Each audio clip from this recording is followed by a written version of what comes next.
Bunga di Batu Cadas. Jilid 4 Part 1. Kakek sakit keras. Aku segera ingin menemui kakangku dan jika perlu, mengajaknya mengunjungi kakek. Kakangmu siapa? Sada. Sada Pekatik itu? Ya. Datanglah besok pagi. Kakek sakit keras. Kakang Sada adalah cucunya terkasih. Ia sudah diambil anak angkat oleh kakek. Hampir setiap saat ia mengigau memanggil nama kakang Sada. Penjaga itu merenung sejenak. Terdengar suara mereka berbisik-bisik. Agaknya mereka sedang membicarakan permintaan Abdi Ranakusuman itu. Tiba-tiba pintu regol itu terbuka perlahan-lahan. Seorang pengawal berdiri di dalam regol sambil memandanginya. Katanya, tunggulah sebentar. Aku akan memanggilnya. Apakah aku boleh mengunjungi di dalam biliknya? Tunggulah di sini. Di dalam. Pelayan Raden Rudira itu termangu-mangu. Jika ia harus berbicara di regol itu, di hadapan para pengawal, maka ia tidak akan dapat menyampaikan pertanyaan yang sebenarnya harus ditanyakannya. Karena itu, maka sekali lagi ia minta, sudahlah, jangan membuat kalian terlalu repot. Biarlah aku datang ke biliknya. Apakah kau pernah mengunjunginya? Pernah, tetapi di siang hari. Dan aku belum tahu letak biliknya itu. Meskipun demikian, aku ingin datang kepadanya supaya aku dapat mengatakannya dengan hati-hati, agar ia tidak terkejut karenanya. Para petugas regol itu menjadi termangu-mangu sejenak. Ia melihat kegelisahan, bahkan kekisruhan pada jawaban pelayan Ranakusuman itu. Untunglah bahwa mereka mengira, orang itu benar-benar sedang ditimpa kemalangan, bukan karena kecemasan bahwa niat kedatangannya yang sebenarnya akan dapat diketahui oleh para penjaga itu. Sejenak kemudian maka penjaga itu berkata, jadi manakah yang benar? Apakah kau pernah mengunjunginya atau belum? Pelayan itu berpikir sejenak, lalu, keduanya benar. Aku pernah mengunjunginya kemari. Tetapi tidak tahu di mana ia tinggal, maksudku, aku bertemu ia di muka regol ini. Sudahlah, potong salah seorang dari para penjaga, marilah, aku antarkan saja kau ke pondoknya di belakang, di sebelah kandang. Terima kasih, sahut pelayan itu terbata-bata.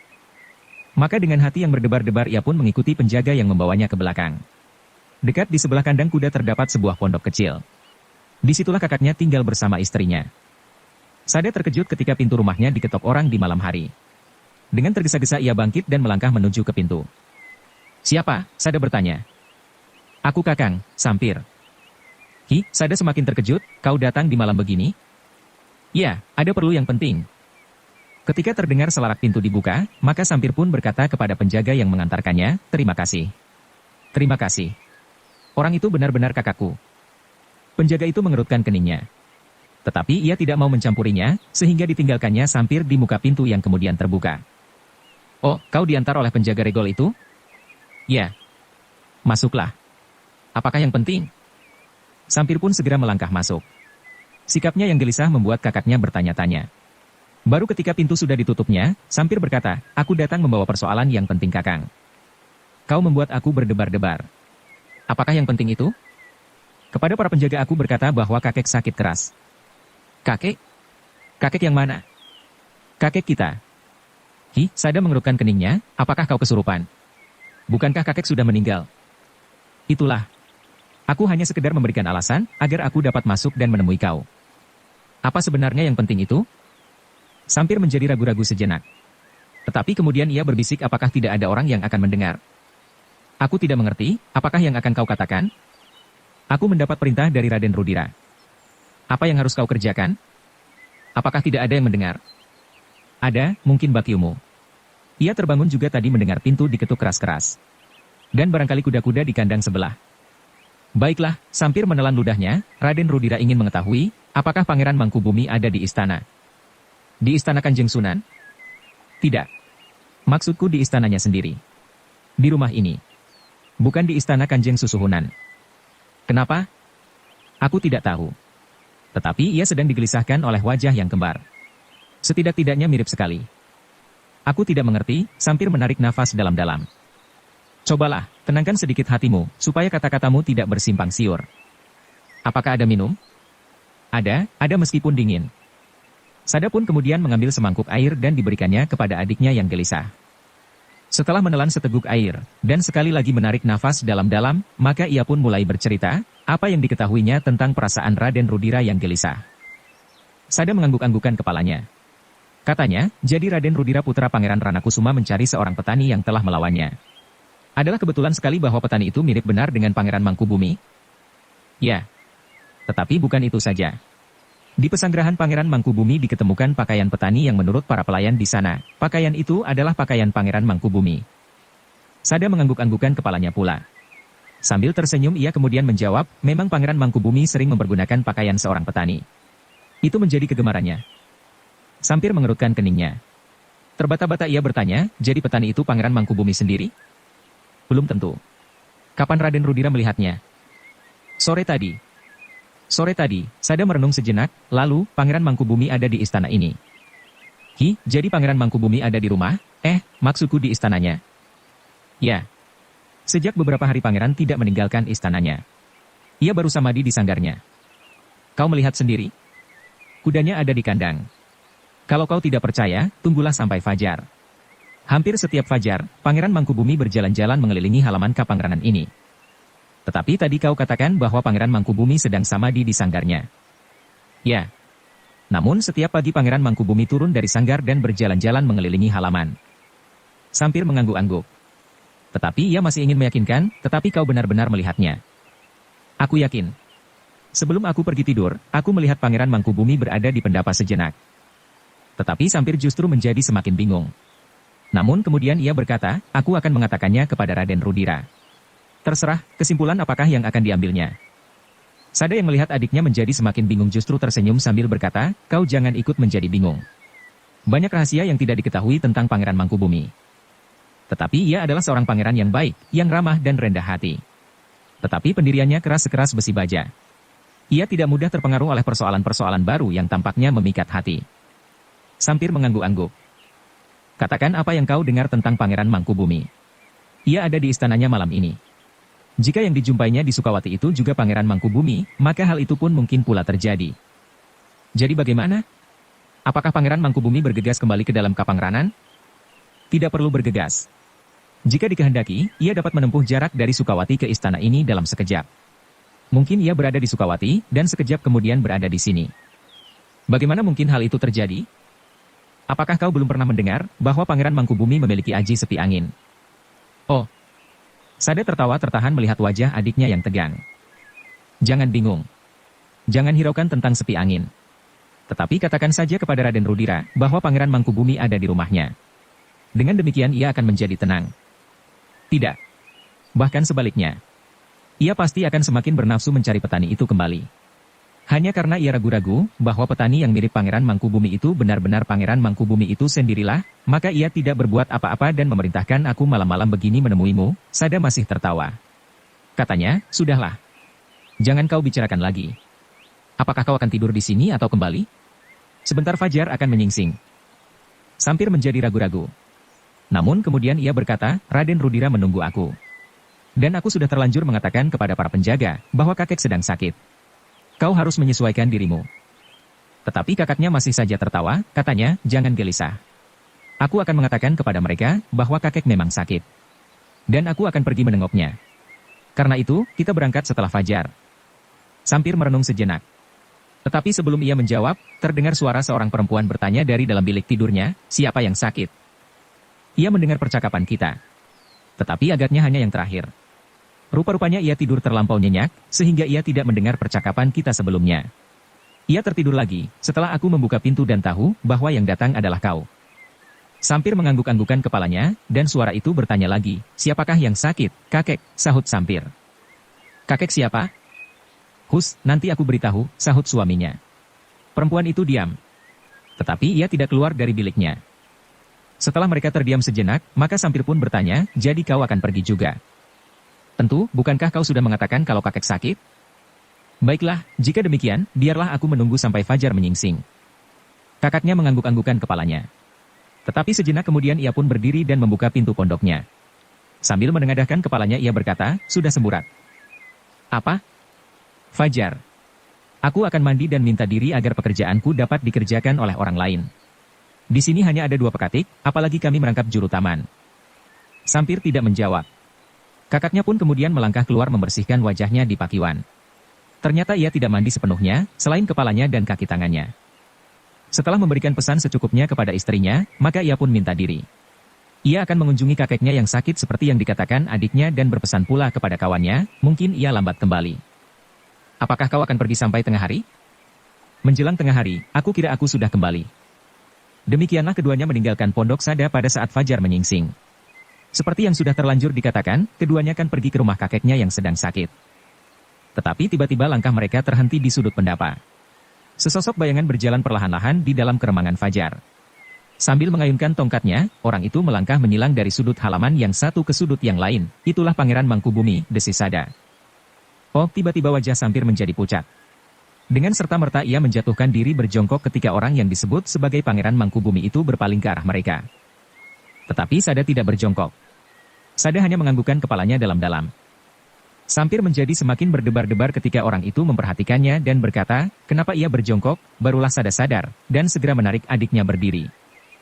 Bukankah itu Pangeran Mangkubumi, bisik Sampir. Ya, Pangeran Mangkubumi tidak mengharuskan abdinya berjongkok setiap saat. Hanya dalam keadaan tertentu. Tetapi Sampir masih ragu-ragu. Ia menjadi gemetar ketika ia melihat Pangeran Mangkubumi itu mendekatinya. Tampaklah di dalam cahaya lampu pendapa, wajah pangeran yang penuh wibawa itu. Berpandangan tajam tetapi lembut. Orang ini, memang orang di Sukawati itu, tiba-tiba Sampir berkata di dalam hatinya, petani itu bukan saja mirip, tetapi tepat tidak ada bedanya sama sekali. Siapakah kau? Bertanya Pangeran Mangkubumi kepada Sampir yang masih belum mau berdiri. Ampun Tuan. Hamba adalah Abdi Ranakusuman, Pangeran Mangkubumi mengangguk-angguk. Kemudian ia pun bertanya, kenapa kau di sini pagi-pagi benar? Hamba ingin menemui kakak hamba ini. Ada apa? Tiba-tiba saja terasa mulutnya seakan-akan membeku. Di bawah tatapan mata Pangeran Mangkubumi, Sampir sama sekali tidak dapat berbohong. Ia tidak tahu pengaruh apakah yang sudah mencengkamnya. Namun tidak sepatah kata pun yang dapat diucapkan. Adik hamba mengabarkan bahwa kakek sedang sakit Tuan, Sadalah yang menyahut sambil membungkuk dalam-dalam. Oh, Pangeran Mangkubumi mengangguk-angguk, dan kau akan pergi mengunjunginya. Ya Tuan, Sada menjawab. Dan kau adiknya? Hamba Tuan, Sampir menyembah. Aku sudah mengira bahwa ia bukan abdi Mangkubumen, berkata Pangeran Mangkubumi, sikapnya bukan sikap orang-orangku di sini. Keduanya tidak menjawab. Baiklah, kalau kau akan pergi menengok kakekmu itu. Apakah kau sudah memberitahukan kawanmu? Bukankah kau pekatik? Ya Tuan. Hamba sudah memberitahukan kepada kawan hamba. Hamba berharap, sebelum tengah hari hamba sudah datang. Pangeran Mangkubumi mengangguk-angguk. Kemudian ia pun berjalan lagi meninggalkan kedua orang itu termangu-mangu. Kenapa kau tidak berjongkok? Bertanya Sampir kemudian setelah Pangeran Mangkubumi menjauh, kami harus berjongkok di hadapan Pangeran Ranakusuma. Sudah aku katakan. Kami tidak harus berjongkok setiap saat, jawab kakaknya. Sampir tidak bertanya lagi. Tetapi ia masih memandang Pangeran Mangkubumi yang menjauh.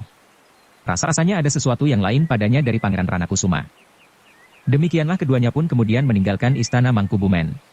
Bagi Sada, kepergiannya itu sebenarnya hanyalah sekedar untuk menutup cerita adiknya tentang kakeknya yang sakit. Kakek yang sangat mengasihinya. Sekarang kemana aku harus pergi? Tiba-tiba saja Sada berdesis. Sampir tidak segera menjawab. Ia pun tidak tahu kemanakah sebaiknya Sada pergi. Aku akan pergi ke Ranakusuman, berkata Sada tiba-tiba. Oh, adiknya termangu-mangu. Lebih baik pergi ke tempatmu daripada aku harus mengelilingi kota sampai tengah hari. Baik. Kau akan dapat memberikan keterangan tentang Pangeran Mangkubumi. Dengan demikian mereka tidak akan dapat menuduh aku berbohong. Sada mengangguk. Namun tiba-tiba saja timbul keinginannya untuk mengetahui, apa saja yang akan ditanyakan oleh Raden Rudira kepadanya tentang Pangeran Mangkubumi. Kenapa ia begitu gelisah sehingga mengirimkan adiknya di jauh malam untuk menemuinya dan sekedar bertanya, apakah Pangeran Mangkubumi ada di rumah. Karena itu, maka ia pun membulatkan niatnya untuk ikut bersama adiknya pergi ke Ranakusuman. Dalam pada itu, di Ranakusuman, Raden Rudira ternyata hanya tertidur beberapa saat.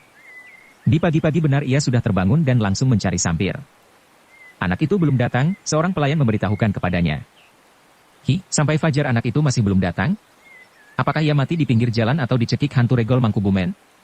Pelayannya tidak berani mengangkat wajahnya. Cari anak itu sampai ketemu. Ia harus menghadap aku segera. Pelayan itu hanya dapat mengangguk dalam-dalam sambil berdesis dengan suara gemetar, ya Tuan. Aku akan mencarinya. Cepat. Ibunya. Orang itu pun segera meninggalkan Raden Rudira yang marah-marah. Tetapi ia tidak tahu kemana ia harus mencari Sampir. Ia tahu bahwa Sampir pergi ke Mangkubumen. Tetapi apakah ia harus menyusulnya? Selagi ia kebingungan, maka dilihatnya dua orang memasuki regol halaman. Orang itu adalah Sampir. Cepat, orang itu berlari-lari, kau dicari oleh Raden Rudira. Oh, Sampir mengangguk-angguk. Sambil berpaling kepada kakaknya ia berkata, marilah, Raden Rudira akan senang sekali dapat bertemu dengan kau. Sada mengangguk-angguk. Ia pun kemudian mengikuti adiknya berjalan cepat ke serambi belakang. Raden Rudira tidak ada di situ, berkata pelayan yang mencarinya. Sampir tertegun. Terbata-bata ia bertanya, di mana? Di Gedogan. Ia sedang menengok kudanya yang baru, keduanya segera pergi ke kandang kuda. Meskipun hari masih agak gelap, tetapi ternyata Raden Rudira sudah berada di kandang kudanya yang baru, seekor kuda yang tegar berbulu coklat kehitam-hitaman. Cepat, kemarilah, panggil Raden Rudira ketika ia melihat Sampir mendekat.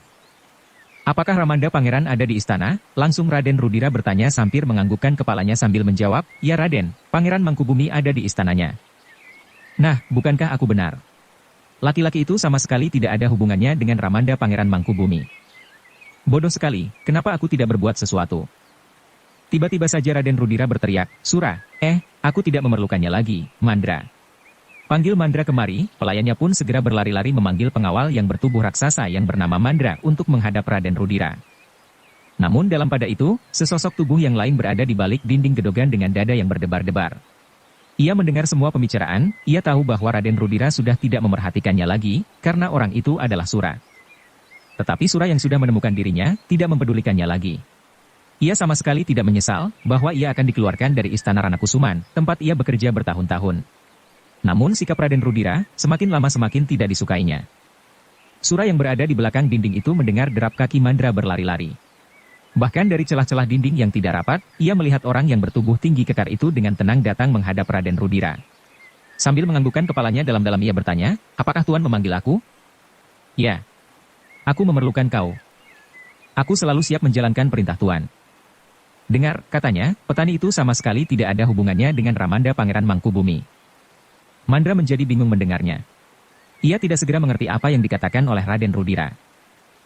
Kenapa kau mendengarnya dengan mulut ternganga? Bentak Raden Rudira. Mandra masih merenung sejenak, baru kemudian ia mengangguk-angguk sambil berkata, oh, tentu Raden. Memang tidak ada hubungan apapun juga antara petani itu dengan Pangeran Mangkubumi. Jadi, aku harus menangkapnya. Aku harus menemukannya kembali, selagi ia belum lari dari Sukawati. Suralah yang agaknya telah berkhianat. Mungkin ia menjadi sangat ketakutan setelah ia dikalahkan oleh petani itu. Sura memang tidak berarti apa-apa Tuan. Jika Tuan menghendaki, aku sanggup mengantarkan Tuan meskipun tanpa orang lain. Aku sanggup menangkapnya sendiri dan membawanya kemari, menyeretnya di belakang kuda dengan tangan terikat. Bagus. Kita akan mengambilnya. Hatiku masih belum puas, jika aku belum berhasil menangkapnya, Raden Rudira menggeram, kita akan mengambil petani itu sekaligus dengan perempuan dari Jati Aking. Perempuan dari Jati Aking, Mandra bertanya. Ya. Petani itu pula lah yang telah menggagalkan rencanaku atas gadis Jati Aking itu. Mandra masih belum jelas, apakah hubungan antara petani itu dengan seorang gadis dari Jati Aking, meskipun ia pernah mendengar bahwa petani itu dijumpai pertama-tama di Bulak Jatisari. Namun selagi Mandra bertanya-tanya di dalam hati dan mencoba menghubung-hubungkan cerita yang pernah didengarnya itu dengan perempuan yang dimaksud Raden Rudira, tiba-tiba saja Sada yang selama itu hanya mendengarkan saja berkata, tetapi tidak mustahil bahwa Pangeran Mangkubumilah petani yang Tuan maksud itu. Raden Rudira membelalakan matanya. Dipandanginya orang itu tajam-tajam. Kemudian ia bertanya, siapakah laki-laki ini? Ampun Tuan, Sampirlah yang menjawab, orang ini adalah kakakku. Ia adalah abdi di Mangkubumen. Kepadanya aku bertanya tentang Pangeran Mangkubumi, dan adalah kebetulan sekali bahwa aku telah melihatnya sendiri. Tapi kenapa ia berkata begitu? Sada seakan-akan sama sekali tidak mengerti, akibat apa yang dapat timbul dari kata-katanya. Seenaknya ia berkata, memang mungkin sekali. Pangeran Mangkubumi dapat berada di sembarang tempat di setiap waktu. Raden Rudira menjadi tegang, maksudmu?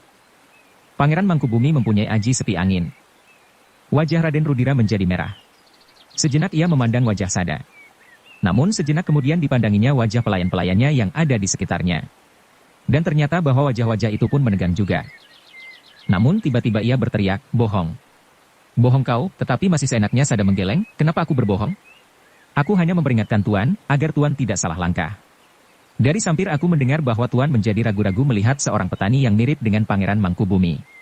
Memang tidak mustahil bahwa petani itu memang Pangeran Mangkubumi. Raden Rudira memandang Sada dengan tajamnya. Ia sama sekali tidak senang melihat sikapnya. Seakan-akan ia sedang berbicara dengan orang-orang sejajarnya. Apalagi persoalan yang dikatakannya telah menimbulkan keraguan-raguan yang sangat di dalam hatinya. Karena itu, maka dengan wajah yang merah ia membentak, aku tidak memerlukan keteranganmu. Aku tidak memerlukan kau. Pergi. Pergi dari sini. Sikapmu tidak menyenangkan dan kau mulai membual seperti pelayan-pelayan pesanggerahan itu. Aku harus melaporkannya kepada Ramanda Pangeran Mangkubumi bahwa pasti ada seseorang dari abdi-abdinya yang dengan sengaja mengacaukan susunan tata krama. Sada terkejut mendengar bentakan-bentakan itu, sehingga tanpa sesadarnya ia berkata, "Kenapa Tuan membentak-bentak aku? Kau tidak mengenal sopan santun. Dan kau sengaja membuat aku gelisah." Lalu Raden Rudira berkata kepada Sampir, bahwa orang ini meninggalkan halaman. Sampir menjadi termangu-mangu. Karena itu ia tidak segera berbuat sesuatu sehingga Raden Rudira membentaknya pula, "Cepat, bawa orang ini pergi." "Ya, ya Tuan," ia menyahut terbata-bata. Sada pun kemudian menyadari bahwa ia tidak disukai oleh Raden Rudira. Karena itu, maka ia pun menganggukkan kepalanya sambil berkata, "Baiklah Raden. Aku minta diri.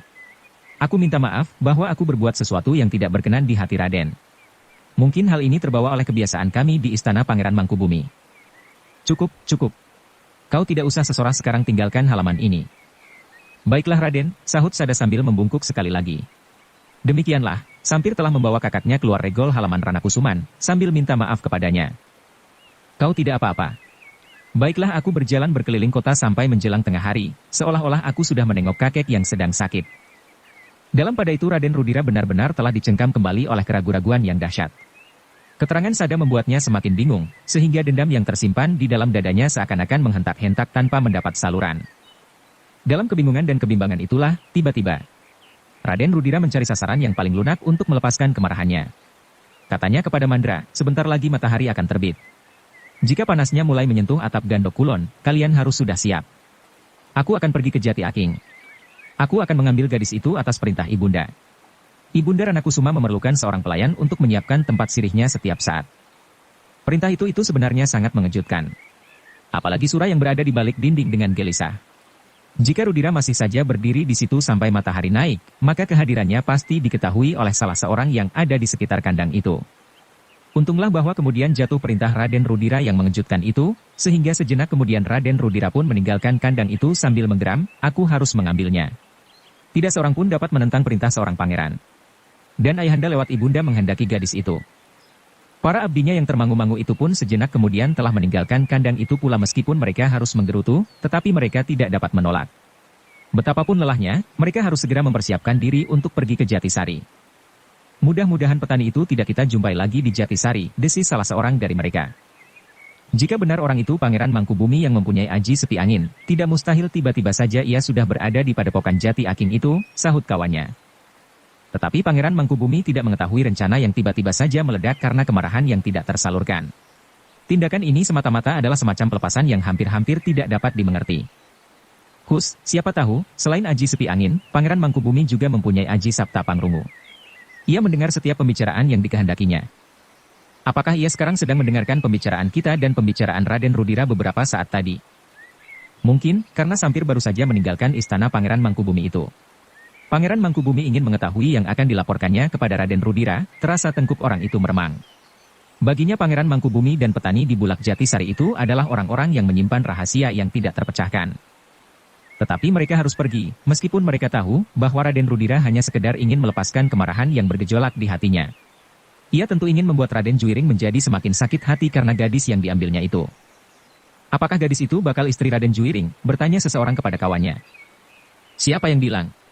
Gadis itu adalah anak Danatirta. Jika di antara mereka timbul juga perasaan saling mencintai, itu wajar sekali. Setiap hari mereka bertemu dan bergaul. Apalagi Raden Juiring adalah seorang anak muda yang tampan dan rendah hati." Mereka pun kemudian terdiam namun tangan merekalah yang sibuk dengan alat-alat yang harus mereka bawa. Alat-alat berburu yang tidak akan dipergunakannya karena sebenarnya mereka tidak akan berburu binatang di hutan-hutan perburuan. Dengan tergesa-gesa mereka pun makan pagi. Jika matahari naik, tentu Raden Rudira akan segera membawa mereka pergi. Demikianlah, dugaan mereka itu ternyata benar-benar terjadi. Ketika langit menjadi semakin cerah, dan sinar matahari mulai jatuh di atas atap Gandok Kulon, maka Raden Rudira segera mempersiapkan orang-orangnya. Ia sama sekali tidak menghiraukan lagi kepada Sura. Apakah ia ada di halaman istana atau tidak? Tetapi Raden Rudira tidak membawanya serta, karena ternyata Sura tidak lagi Sura yang setia. Demikianlah maka Raden Rudira beserta para pengiringnya segera berpacu ke Jati Aking. Beberapa orang yang melihat menjadi terheran-heran. Baru saja mereka melihat Raden Rudira berangkat berburu 2 hari yang lalu. Sekarang mereka melihat Raden Rudira telah berangkat lagi. Raden Ayu Sontrang hanya dapat menggeleng-gelengkan kepalanya saja. Ia tidak dapat lagi mencegah anaknya yang bernafsu untuk melepaskan kemarahannya kepada orang-orang yang dianggapnya menjadi sebab. Jika Juiring dan orang-orang Jati Aking itu tidak mengganggunya saat itu, maka petani itu pun tidak akan berbuat apa-apa. Kemanakah Rudira itu pergi? Bertanya Pangeran Ranakusuma kepada istrinya. Raden Ayu Sontrang tidak segera menjawab. Tetapi sambil tersenyum ia berkata, makan telah kami sediakan. Silahkan Kamas makan pagi. Rudira itu pergi kemana? Pangeran Ranakusuma mengulang. Istrinya masih saja tersenyum. Katanya, janganlah Kamas terlampau menghiraukan anak itu. Ia sudah meningkat dewasa. Ia akan dapat menemukan jalannya sendiri yang dianggapnya baik. Aku hanya bertanya, ia akan pergi kemana? Raden Ayu Sontrang justru tertawa. Baru semalam ia datang. Belum lagi aku sempat berbicara, ia telah pergi lagi. Aku tidak tahu tabiat anak-anak muda sekarang. Terlampau sulit untuk diketahui kemauannya. Kamas menganggapnya masih terlampau kanak-kanak, tidak. Justru aku menganggap ia sudah meningkat dewasa, maka ia harus menemukan kepribadiannya. Selama ini Rudira hampir tidak pernah berbuat apa-apa yang dapat berarti bagi hidupnya kemudian. Ia sama sekali tidak mau mempelajari tata pemerintahan, tidak mempelajari ilmu kehidupan dan ilmu tata susunan alam dan bintang-bintang. Ia malas membaca kitab-kitab dan kidung yang berisi ilmu kasampurnan, dan ia tidak pula maju dalam ilmu kanuragan. Oh, Raden Ayu Sontrang mengerutkan keningnya, namun kemudian ia duduk di sebelah suaminya sambil berkata, pada saatnya hatinya akan terbuka. Kamaslah yang wajib menuntunnya. Sampai sekarang Kamas terlampau sibuk dengan pemerintahan di Surakarta berhubung dengan kehadiran orang-orang asing itu. Dan kau sibuk pada jamu-jamuan yang diselenggarakan oleh mereka itu dan jamuan yang kita adakan untuk mereka. Terasa dada Raden Ayu Sontrang berdesir. Baru semalam, sebelum anaknya pulang ia menghadiri jamuan tamu-tamu asing itu dan kemudian menjamu mereka pula. Jamuan yang tidak sekedar makan dan minum. Namun sejenak kemudian Raden Ayu Sontrang itu sudah tersenyum kembali sambil berkata, tetapi masih belum terlambat. Kita akan segera menebus kelambatan itu. Bukankah kita dapat memanggil guru yang cakap untuk menuntun Rudira di dalam bermacam-macam ilmu? Pangeran Ranakusuma mengangguk-anggukkan kepalanya. Sambil menatap ke kejauhan ia berkata, tetapi kalau kita tidak segera melakukannya, pada suatu saat, kita baru akan sadar, jika kita sudah terlambat. Istrinya tidak menyahut, tetapi diangguk-anggukannya kepalanya pula. Bahkan kemudian katanya, Kamas, silahkan makan. Semuanya sudah tersedia. Bukankah Kamas akan segera menghadap ke istana? Demikianlah, ketika Pangeran Ranakusuma berangkat ke istana, maka Raden Rudira berpacu secepat-cepatnya di tengah-tengah bulak menuju ke Jati Aking. Ia mengurungkan niatnya untuk kembali ke Sukawati karena keraguan-raguan yang mencengkam dadanya. Sekali-sekali terbayang wajah petani itu, namun kadang-kadang ia diganggu oleh wajah Pangeran Mangkubumi yang memang hampir tidak dapat dibedakannya. Persetan dengan petani itu, geramnya, aku harus melepaskan sakit hatiku kepada Kakang Juiring. Mandra pasti akan lebih berhasil dari Sura yang berkhianat itu. Dengan demikian, maka mereka berpacu semakin cepat. Ketika matahari merayap semakin tinggi, maka mereka pun telah membelah daerah persawahan di Jatisari. Kita hampir sampai, desis Rudira. Yang berpacu di sebelahnya kini adalah Mandra sambil mengangguk-anggukan kepalanya ia bertanya, apakah mereka tidak sedang berada di sawah? Aku tidak peduli. Aku harus pergi ke Jati Aking menemui Kiai Danatirta. Ia harus menghadap dan membawa Juiring, anak dungu yang hampir saja mencelakai Sura dengan licik itu. Dan anak gadisnya. Aku memerlukan gadis itu. Tidak seorang pun akan dapat mencegahnya. Kalau perlu, kau dapat bertindak dengan kekerasan. Jangan cemas, sahut Mandra, aku tidak akan mengecewakan Tuan seperti Sura. Aku akan berhasil membawa gadis itu. Meskipun Raden Juiring kini memiliki aji lebur sketi dan tameng wajah seperti yang pernah dimiliki oleh Kanjeng Sultan Pajang, namun ia tidak akan berhasil mencegah aku. Ia tidak akan dapat berbuat banyak. Yang gila adalah petani dari Sukawati itu. Hampir tanpa berbuat sesuatu ia sudah berhasil mengalahkan Sura. Raden Rudira berhenti sejenak, lalu, apakah ia mempunyai kekuatan gaib pada tatapan matanya yang tajam itu, yang sering disebut sebagai Aji Candramawa? Aku tidak peduli Tuan. Aku akan memaksa mereka menurut segala perintah Tuan. Dan jika Tuan kehendaki, aku dapat mengikat mereka dan menuntun mereka di belakang kaki kuda ini. Raden Rudira mengangguk-anggukkan kepalanya. Tetapi ia tidak menjawab. Ia memang mengharap, mudah-mudahan Mandra adalah orang yang lebih baik dari Sura. Demikianlah, maka menjelang tengah hari, mereka telah berada di bulak Jatisari.